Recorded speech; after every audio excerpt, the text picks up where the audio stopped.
வணக்கம் மக்களே. இதுதான் மதுரையின் முக்கிய அடையாளமான மதுரை தெப்பக்குளம். மதுரை தெப்பக்குளம்னு சொன்னால் ஒரு 16 ஏக்கரில் பிரம்மாண்டமாக காட்சியளிக்குது இந்த மதுரை தெப்பக்குளம். இது மீனாட்சி அம்மன் கோவிலிலிருந்து ஒரு 4 கிலோமீட்டர் தொலைவில், 4 டு ஒரு 5 கிலோமீட்டர் தொலைவில் அமைந்துள்ளது. இந்த தெப்பக்குளமானது திருமலை நாயக்கர் மன்னரால் கட்டப்பட்டது. இது வருடா வருடம் இந்த தை திருநாள் நேரங்களில் இங்கே திருவிழாக்கள் நடக்கிறத பார்க்க முடியும்.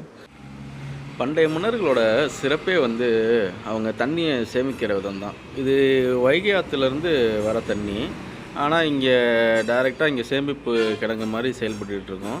வைகையில் எப்போ தண்ணி உயருதோ ஏறுதோ இங்கேயும் தண்ணி உயரும் குறையும்.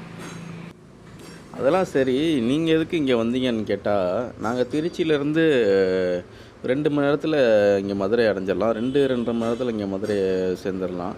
இங்கே நாங்கள் மெயினாக எதுக்கு வந்தோன்னா, இது சுற்றி இருக்கிற தின்பண்டங்களையும் பழ வகைகளையும் கஸ்டர்டு ஃப்ரூட்டு அப்படின்னு சொல்லுவாங்க, அதெல்லாம் இங்கே ஃபேமஸ்ஸு.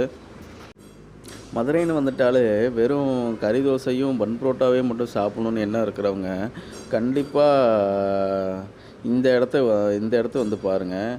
நீங்கள் சுற்றி இருக்கிற தின்பண்டங்கள், அந்த புது புது வகையான சத்தான உணவுகள், ஃப்ரூட் கஸ்டர்டு இதெல்லாம் நீங்கள் சாப்பிடும்போது நம்ம ஊரில் கிடைக்காதது இங்கே கிடைக்குங்கிற ஒரு பெருமையும் உங்களுக்கு ஒரு சந்தோஷமும் இங்கே கிடைக்கிது. இங்கே ரொம்ப பிடிச்சது என்னென்னா, அந்த ஃப்ரூட் சாலடு அந்த மாதிரிலாம் கொடுக்குறாங்க. ஆனால் இப்போ நம்ம பெரும்பாலும் நம்ம ஊர்களெல்லாம் பார்த்திங்கன்னா ஃப்ரூட்ஸை எடுத்து ஜூஸ் குடிக்கிறது அந்த மாதிரி தான் பண்ணிகிட்ருக்காங்க. இங்கே போய்ட்டு ஒரு 20-25 ரூபாய்க்கெலாம் நீங்கள் போயிட்டு ஒரு ஃப்ரூட் சாலடு எல்லா கலந்த பழ வகைகள் சாப்பிட்டிங்கன்னா திருப்தியாகவும் சாப்பிட்லாம். அங்கே நிறையாவும் தராங்க. அவங்களுக்கு எப்படி கட்டுப்படி ஆகுதுன்னு தெரியல. இருந்தாலும் எல்லா கலந்த கலவையான ஃப்ரூட்ஸுகள் தராங்க. அதுதான் இங்கே விசேஷமான சிறப்பு.